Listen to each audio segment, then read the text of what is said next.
এই সেই গাজীপুরের সেই অদ্ভুত গাছ, সেই গাছের নাম নাকি আশেপাশের কেউই জানে না, এমনকি বন বিভাগের লোকেও জানে না। এই গাছ নিয়ে রয়েছে অসংখ্য ভৌতিক কাহিনী।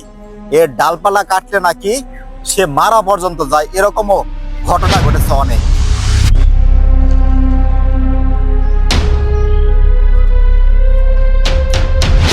স্থানীয়রা বলতেছে এই গাছের বয়স নাকি 200 বছর।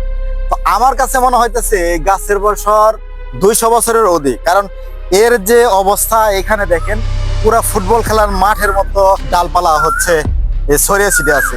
আমরা যেখানে দাঁড়িয়ে আছি এটা কিন্তু মোটামুটি 10 ফিটের মতো উপরে আছে, তারপরেও দেখেন কত স্পেস। এই পাশটায় দেখা যায় যে একেবারে শুয়ে থাকার মতো বেড যেরকম, ওই রকম একটা অবস্থা তৈরি হয়েছে। আমার মোটামুটি 40 বছর বয়স। আমি যখন ছোটবেলায় মানুষের কাছ থেকে শুনতাম এই গাছের ডাল কাটলে নাকি মানুষ মারা যায়, নানানবিধ অসুস্থতায় ভুগে। কিন্তু আসলে সময়ের পরিবর্তনের সাথে মানুষ আসলে এই কুসংস্কারগুলো ভুলে গেছে। তবে এটা সত্যিকার অর্থে আমাদের আশেপাশের কেউই বলতে পারবে না এটার বয়স কত। কারো ধারণা এটা 200 বছর, কারো ধারণা 300 বছর। তবে সত্যিকার অর্থে এটা আসলে যখন পাতাগুলো আরো খুব বেশি গজায় তখন দেখতে আরো বেশি ভয়ঙ্কর লাগে, একটা ভয়ঙ্কর স্থানের মতো। আমাদের পেছনে যে গাছটা দেখতে পাচ্ছি, এই গাছের নামটা কি? এই গাছের নাম তো আসলে আমরা কেউ জানি না, দেখে কেউ কেউ অসিন গাছ, কেউ কেউ কয় নাসিন গাছ। তো এই গাছ নিয়ে অনেক যে গবেষকরা লেখালেখি করছে, তো লেখালেখির পরে এরা 3টা নাম দিচ্ছে।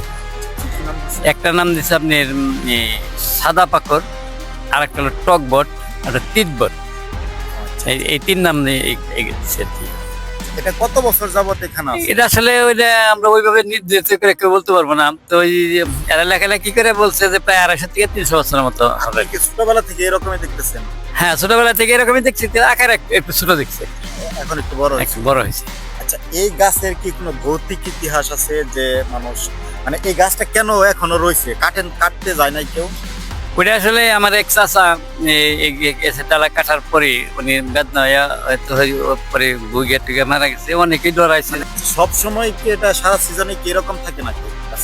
না, এটা এক সময় যে চৈত্র মাসে দেখে যাবে পাতা পাতা পইরা যেমন মরে গেছে গা, আবার 1 সপ্তাহ পরেই এমন সুন্দর করে পোয়া নিব যেমন ওই পাতা দিয়ে তেল চুয়ে বেনিয়েছে। এখানে কি কোনো ভৌতিক কোনো কর্মকাণ্ড হয়েছে বা জানা আছে আপনার? ভাই উনি আবার এই বেহালা বাজানোর অভ্যাস আছে।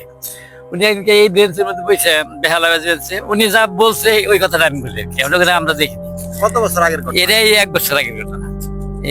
উনি বললো যে আমার মনে হয় যে উনি বেহালা বাজাইতেছে প্রায় এশার নামাজের সময় রাত্রিতে। উনি চিন্তা ভাবনা করতেছেন, আমার মনে হয় যে ওনার কাছে একটা আওয়াজ হলো যে গাছে দিয়ে একটা লোক নামতাছে। হ্যাঁ, নামতাছে। তো উনি করছে কি, ওই 3 ব্যাটারি লাইট আছে, লাইট ধরছে, লাইট ধরে উনি দেখে যে একটা লোক নামতাছে। উনি দৌড়িয়ে বেঁচে গেছে। আসার পরে এসে দেখে কিছু না।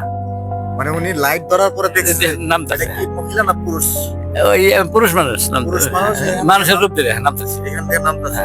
আর মখশগুলের একদম পাশে এই গাছটার অবস্থান, কিন্তু যারা মখশগুলো ঘুরতে আসে কেউ আসলে এই গাছটি সম্পর্কে কেউ জানে না। তবে এরপর থেকে যারা মখশগুলো ঘুরতে আসবেন একটু দেখে যাবেন, দেখলে এরকম একটা অসিন গাছ বা নাসিন গাছ চিনি না, এর জন্য নাম বলা হয়েছে অসিন নাসিন। তো ব্যতিক্রম একটা অভিজ্ঞতা নিতে পারবেন।